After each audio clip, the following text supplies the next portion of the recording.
Hi everyone, it's Aaron Saul from Engage Coaching Group. I'm excited about a new video series that I'm going to share with you. And the videos are all going to be based on this book, Extraordinary Relationships, A New Way of Thinking About Human Interactions. And the book's by Roberta Gilbert. This was actually a textbook when I did my counseling diploma program through Clearmind International. And what I'm going to talk about in this book has to do with anxiety binding behaviors. The 6 anxiety binding behaviors, and ultimately how to overcome them, how to work through them, and how to approach things differently. So today I'm going to talk about the first one. And the first one, I'm just going to read some of the insights about this behavior to you. But this behavior is overfunctioning. Okay, so when we get anxious, this becomes a behavior that you may or may not be able to relate to, but this is something that people will do when the anxiety level is high.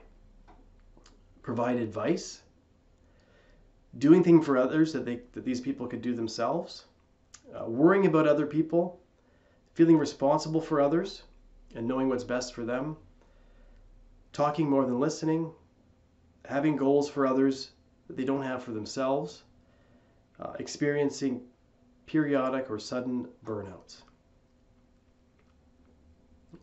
So that's overfunctioning. So perhaps you can relate to that, and when your anxiety and your stress level increases, that becomes a go-to behavior for you. Okay, so how do you overcome that? How do you approach the anxiety differently and ultimately build a different relationship to the anxiety? So here's how you change the pattern. Asking some questions. So what is my contribution to this pattern? So if you're an overfunctioner, how are you contributing to it? Invest in learning how to become responsible for self and only for self. Okay? You're responsible for you. Okay, so investing time in learning how to do that. And then the other thing is thinking, planning, and being concerned more of the time with self and the management of yourself versus others. So you're shifting your perspective to you.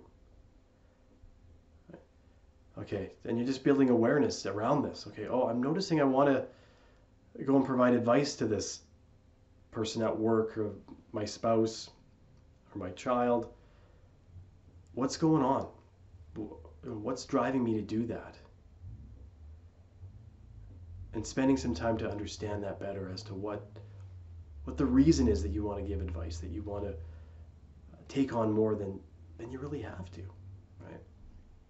Okay, so that's anxiety binding behavior number 1, and the approach on how to work on changing that behavior. I hope you found that helpful, and look forward to coming back to you with the second anxiety binding factor.